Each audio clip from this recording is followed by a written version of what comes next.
What's going on, everybody? Today we're just going to be doing a little bit of a run through of the top stories of the day. Firstly, the Victoria's Secret fashion show is coming back. Last year, the Victoria's Secret fashion show returned after having quite a long hiatus. They had taken a couple of years back. I think it was because the company did actually go through a bit of hardship over the last decade, you know, with the whole body positivity movement that happened over the last decade and a couple of years more. The company took a little bit of a hit, and then, they tried to do a rebrand. It didn't really resonate much with viewers, but then they came back last year with the Victoria's Secret fashion show. I personally thought it was a good comeback. They tried their best to mix in the old with the new, but many people had their own criticisms and, things that they wished that they had done a bit more better. People kind of wished it was a little bit more, magical and spectacular as it used to be back in the day. But it's coming back in the next couple of weeks. I feel like maybe around autumn time is when they'll probably, come back with the show. But I'm looking forward to seeing what this year's show is going to bring. Last year they had some of the classic models out. I think they had Tyra Banks, they had Gigi Hadid, and interesting to see who's going to be walking the catwalk this year around. Okay, moving on, we have a little bit of Love Island USA updates. Huda is really, she's come out that villa and really not really surprised us, because I already felt like she was going to be huge when she left. She was such a big character. People just could not stop talking about her, good or bad. People couldn't stop talking about her, and you know what? That is the recipe for success when it comes to social media virality and everything. She has come out the villa to almost 7 million TikTok followers. Insane for a Love Islander, if you ask me. And she has just signed a deal with Gymshark, I believe. She's been in London, a deal with Gymshark, a new collab, and she today has announced something coming up with Huda Beauty and something coming with Opoly. So she has a couple of deals under her belt already, and yeah, no one's stopping her. Huda is, racing for the stars. If she keeps going the way that she is, could see big things. A major rebrand is on the horizon. Anyways, moving on, and last but not least, this is going to be the last story because I don't want to, overload the video. Khloe Kardashian is celebrating her son Tatum's 3rd birthday with the most stunning party that I have probably ever seen. My favorite party that if I had to pick one that they've done is Stormy World 2, the second one specifically, because they really knocked out the park with that one. It was insane. They had all sorts of different themes and rides. It was Stormy World. Like, it was insane. It was like Disneyland, but their own Kardashian style. It was great. This time around, they've done a Mickey Mouse Clubhouse theme, a childhood favourite of mine. And, Khloe celebrated, but the whole gang was there. Kourtney, Kim, Khloe, everybody was at the party. I'm pretty sure the Malikas were there. And yeah, and none other than Tristan Thompson made an appearance that we haven't seen in a while. A rare appearance at this party. I haven't seen Khloe and Tristan together in a long time. I'm sure whenever they're together, people always speculate, are they back on? Are they back on? Guys, they're not back on.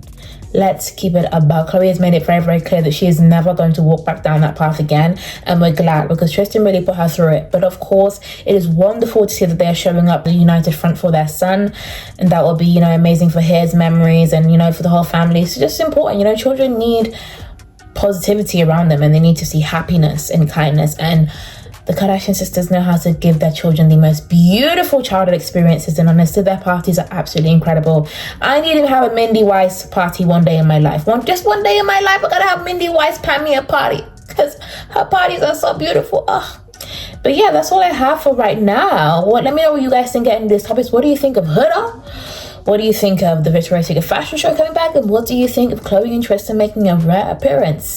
Couldn't post a pop culture rundown for this week so far without including the Jana and Kenny split. Now, of course, the whole internet has erupted after Jana announced that her and Kenny were separating. By the way, I'm not sure if it's Janae or Jana. I'm going to go with Janae because I've heard of people saying Janae. Anyways, Kenny was revealed to be basically pretending to be fully into Janae for the whole year of them being together. She announced they had separated. He had come back with some PR orchestrated response claiming that they had just parted ways, making it seem like it was amicable. She then came back and said, hold up a minute, you're not about to make it all seem like it was cookie cutter and crisp when you were the one that was doing media ads the entire time. And all of her friends from season 6, including Leah and all the other girls, came straight straight back to defend her, as they should, because it's absolutely shocking. And I think what makes it more shocking is that the way that she crafted the statement made it seem like it was definitely something significant that led to them splitting. And of course, rumors surfaced that there had been, you know, some messages that had resurfaced, that Kenny had made some, you know, discriminatory remarks about Janae. And it's just so crazy how someone could be, you know, so two-faced.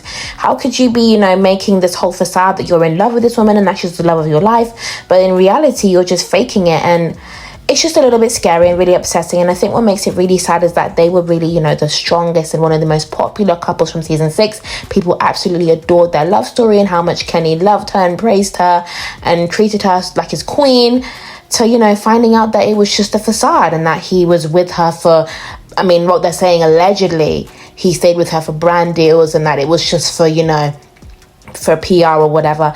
And it's just so sad to see how, you know, they do say that these dating shows, it isn't really, you know, authentic anymore, and that many people do come on there with ulterior motives.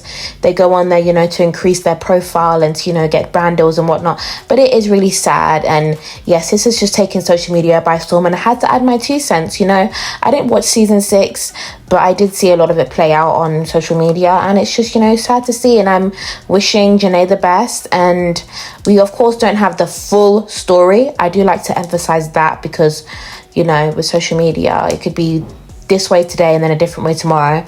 But what it seems like is that Jana was essentially played, and I'm wishing our girl the best. And as for Kenny, I have no words. But yeah, that's a little bit of a pop culture roundup for you. Let me know what you all think in the comment section. Make sure to subscribe. I appreciate anybody who decided to watch, even the one person. Shout out to the one person watching this, because boy, YouTube isn't easy as it looks. Anyways, love you guys so much. Please make sure to subscribe for more pop culture news, and I will see you in the next one. Mwah. Bye. Have a great day. To everybody who, just a little bit of a quick message to those who are watching and still watching my videos, because the numbers have just gone down significantly, and I'm not gonna lie to you, it has really impacted how I'm looking at my content and forcing me to have to evaluate if it's up to par, if it's good quality, why are people not coming back and returning to watch the videos. And I'm just gonna keep on going and keep on striving, because no matter what the numbers are, I absolutely love making videos. I would make them if I had 0 views, but you know, I started with 0 views and I kept going and going and going, and I was seeing progress, and it really does motivate me. So if you're watching me, seeing me for the first time, if you're a returning viewer, I appreciate you so much, and thank you so much for even just taking the time to tap on this video, because honestly, I really do appreciate it. And I hope that we will see some more progress in terms of views and stuff like that. But regardless, I still love you, and I'm still gonna keep on coming back and make more videos. Anyway,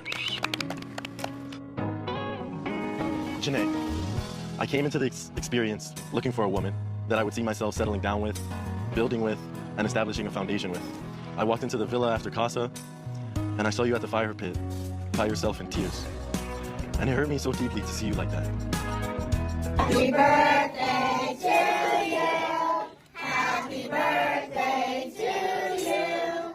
Happy birthday, dear Taylor. Happy birthday to you. Getting texts from my sisters and my friends, and they're like, I know you've dreamed about this for so long, like this is insane, take it in. So I'm definitely trying to take in every moment. I'm like looking around and making sure I'm still wearing the robe, that it's all still there, it's not just a dream.